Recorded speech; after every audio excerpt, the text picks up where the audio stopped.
Good. Sige. Kami po yung Abson family, ma'am, sir.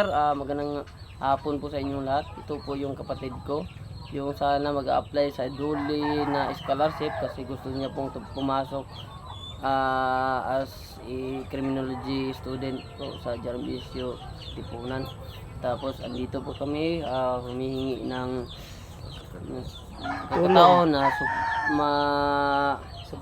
masuportahan sa kanyang pag-aaral.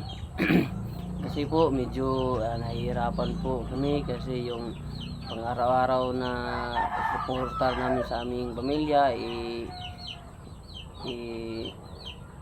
sakto lang. Wala po kasi akong trabaho kasi yung papa ko lang trabaho. Mama ko po may trabaho pero kunti lang.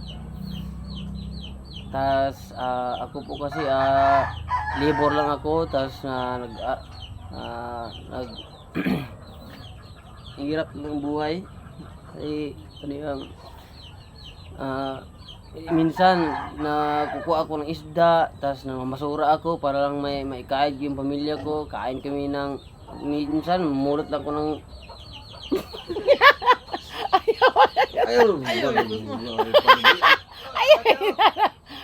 Balik ka din. Abas. ako rin ay pulong nga. Ako rin gidit, ato rin dito. Uy. Saan? Ang? Ay wala nga. Kaya ko na dito. Ako rin. Ay wala nga kaya ko na Ayaw edit. ina nga ko ang. Ayaw ina nga na masura pug karton eh. Basta mahirap po. Yung papa ko po, meron siyang trabaho. Nasa sa port, nagtrabaho ngayon. So, Dati, pero ngayon wala na. Sana yung naghakot ng simento sa port ngayon. Okay, senior na. Dati, wala na po siyang lakas ngayon kasi medyo senior citizen na siya. Yung dati, malakas siya kasi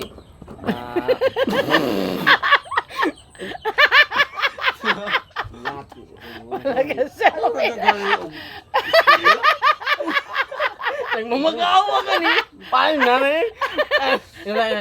Ako pa, dito na nako. Ako na po. Balik sa nagmamag-awa. Wala na po siyang trabaho ngayon. Nung dati, medyo malakas. Malakas siya. Ngayon, wala na po. Actually po, yung totoo, member po siya nung ISIS group noon. Binuang ko ng mga to.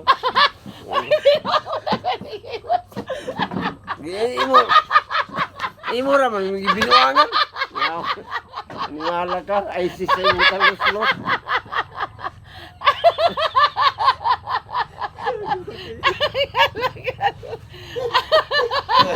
Malakas ka ni. Hindi ISIS group. ISIS sa imong taros. Ano pala ka dito? Wala makikita naman ako kayo dito. Dito kanya nagmay yawa member din sa ISIS. Yawa. Arion niya ako direct pick upon.